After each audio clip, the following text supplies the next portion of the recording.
আসসালামু আলাইকুম, সবাইকে স্বাগতম। সবাই ভালো আছেন, সুস্থ আছেন এই কামনায় শুরু করছি।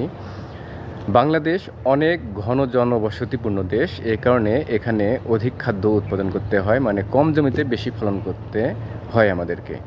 আর এই বেশি ফলন উৎপাদন যখন আমরা করতে চাই তখন আমাদেরকে নজর দিতে হয় হাইব্রিড জাতগুলোর প্রতি, কারণ হাইব্রিড জাতের উৎপাদন ক্ষমতা বেশি এবং অল্প জমি থেকে আমরা বেশি উৎপাদন করতে পারি। আমাদের ল্যান্ড যেহেতু কম, আমাদেরকে এই হাইব্রিড জাতগুলোর প্রতি স্বভাবতই ঝুঁকতে হয়। তো এই সব জাত আমরা যখন জমিতে চাষ করি তখন অনেক বেশি সমস্যার সম্মুখীন হই, রোগবালাই বেশি হয়। তো কেন এই রোগবালাইগুলো বেশি হয় এবং এর থেকে বাঁচার উপায় বা প্রতিকার কী, সঙ্গত কারণে ভিডিওটা অনেক বেশি গুরুত্বপূর্ণ এবং সাথেই থাকুন, দেখতে থাকুন, জেনে নিন বিষয়গুলো।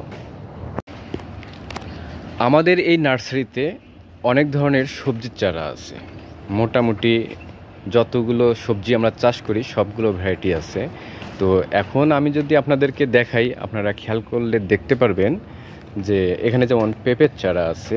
তো পেঁপের যে চারাগুলো আছে প্যাকেটের গায়ে যদি দেখাই, এখানে আছে রেড গান 2 হাইব্রিড পেঁপে বীজ। এই হাইব্রিড পেঁপে বীজ যেটা আমরা গাড়ছি বা রেড গান 2-র যে বীজটা এখানে আমরা বপন করছি, এই যে আপনারা দেখতে পাচ্ছেন পেঁপের চারা, এটা যদি আমরা খেয়াল করি তাহলে দেখতে পারবো যে এই বীজটা আমাদের দেশের নয়। এই বীজগুলো সব বাইরে থেকে নিয়ে আসা। এখানে প্যাকেটে লেখা আছে imported and marketed by East West Seed Bangladesh private limited. তো যাই হোক, এটা গেল পেঁপের কাহিনী। এরপরে আপনাদেরকে আমি যদি দেখাই, এখানে টমেটোর চারাটা দেখাই। টমেটো আছে সাকাতা, তো এটাও হাইব্রিড এবং একই কাহিনী, এটাও ইম্পোর্টেড বীজ। এটা গেল টমেটো। আগে দেখালাম পেঁপে, এরপর টমেটো, এরপরে আছে মরিচের বেশ কয়েকটা ভ্যারাইটি আছে এখানে। তো যতগুলো ভ্যারাইটি আছে বা যতগুলো হাইব্রিড জাত আছে, এ সবগুলো জাতের একটাও আমাদের দেশের উদ্ভাবন করা হাইব্রিড জাত নয়। আমরা এগুলো সবগুলো বাইরে থেকে ইম্পোর্ট করে আনি। আমাদের বাংলাদেশে হাইব্রিড জাত ছাড়া আমাদের চাষ করা বা অথবা পোষানো সম্ভব হয় না। কারণটা হচ্ছে আমাদের জমির পরিমাণ কম। তো দেখা যাচ্ছে আপনি যদি দেশি ভ্যারাইটি জাতগুলো চাষ করেন, তো 1 বিঘাতে যে পরিমাণ ফসল আপনার উৎপাদন হবে, কেনা বেচা করে একটা সংসার চালাতে যে খরচটা হয় পোষাতে পারবেন না। তো এতক্ষণ আপনাদেরকে দেখালাম যে যতগুলো ভ্যারাইটি আছে সবগুলো হাইব্রিড। তো হাইব্রিড জাতের এই চারাগুলো সবগুলো যেহেতু বাইরে থেকে আনা, এবং যে দেশে এই হাইব্রিড জাতের চারাগুলো উদ্ভাবন করা হয়ে গেছে, দেখা গেছে তারা ওই দেশের ভ্যারাইটি থেকে হাইব্রিড উদ্ভাবন করেছে এবং তাদের দেশের আবহাওয়া সহিষ্ণু এবং সেখানে রোগবালাই কম হয়। কিন্তু যখনই এক দেশের হাইব্রিড জাতের চারা অন্য দেশে আমরা নিয়ে যাচ্ছি, সেখানে সম্পূর্ণ নতুন আবহাওয়ার সাথে বা পরিবেশের সাথে এই জাতগুলোকে খাপ খাওয়াতে হয় এবং নতুন পরিবেশে খাপ খাওয়াতে গিয়ে এরা অনেক ধকলের মধ্যে পড়ে। যদি আমরা অ্যালার্ট না থাকি অথবা প্রপার কেয়ার না নেই, তাহলে এরা নিমিষেই বা চোখের পলকেই 2-3 দিনের মধ্যেই রোগাক্রান্ত হয়ে যায়। রোগবালাই কেন বেশি হয় হাইব্রিড জাতের সবজিগুলোতে, আশা করি আপনারা বিষয়টা বুঝতে পারছেন বা অনুধাবন করতে পারছেন।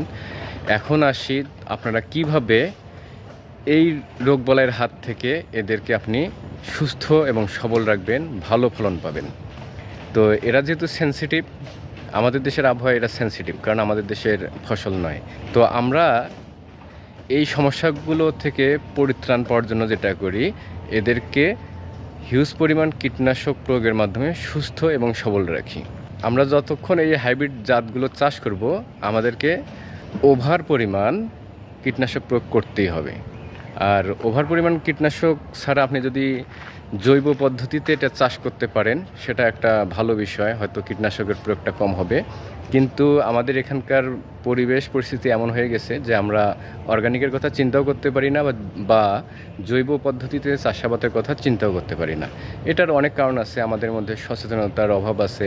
এছাড়া এখানে যে কীটনাশক কোম্পানিগুলো বা বিভিন্ন রাসায়নিক দ্রব্যের যারা ইম্পোর্টার বা আমদানিকারক বা মার্কেটিং যারা করতেছে, তারা আমাদের ব্রেন ওয়াশ এমনভাবে করতেছে যে আসলে রাসায়নিকের প্রয়োগ এবং কীটনাশকের প্রয়োগ ছাড়া ফসল চাষ অসম্ভব।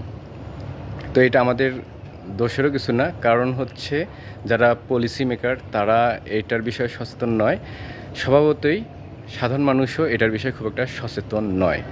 তো যাই হোক, এটা অন্য টপিক, এটার বিষয়ে আর কথা বলবো না। তো এখন যেটা বলতেছি, এই সেনসিটিভ হাইব্রিড চারাগুলো আমরা আমাদের দেশে যেভাবে সুস্থ সবল রাখতে পারি, আপনাদেরকে বিভিন্ন নার্সারি থেকে অথবা কীটনাশক কোম্পানিগুলো থেকে যে শিডিউল ডোজগুলো দেওয়া হয়, এই ডোজগুলো যদি আপনারা প্রপারলি মেনটেন করেন, অনুসরণ করেন, তাহলে আপনাদের এই জাতগুলো সুস্থ এবং সবল থাকবে। এখানেও আবার কথা আছে, আমরা যে কীটনাশকের প্রয়োগ করার যে শিডিউলগুলো পাই, এখানে বাড়াবাড়ি রকমের প্রয়োগ আছে। এখান থেকে আপনার অভিজ্ঞতার আলোকে আপনাকে কীটনাশক নির্বাচন করতে হবে এবং সেই অনুযায়ী প্রয়োগ করতে হবে। তাহলে আপনি কম খরচে এদেরকে সুস্থ এবং সবল রাখতে পারবেন। এর পরের কথা হচ্ছে, এই যে আমরা ডোজগুলো করি, অনেক সময় দেখা যাচ্ছে যে সপ্তাহে 2 দিন করে স্প্রে করতে হবে, অথবা 1 দিন স্প্রে করতে হবে বা 3 দিন স্প্রে করতে হবে। আমরা অনেক সময় গাফিলতির কারণে এই স্প্রেটা নিয়ম মতো করি না। যখন এটা নিয়ম মতো আমরা স্প্রে করি না, রাতারাতি এরা রোগাক্রান্ত হয়ে যায়। এইগুলো সব বাইরের দেশ থেকে আমদানিকৃত হাইব্রিড জাত, এবং আমরা হয়তো আমাদের এখানে দেশে 1-2বার ট্রায়াল দেওয়ার পরে আমরা এগুলো হাতে পাচ্ছি।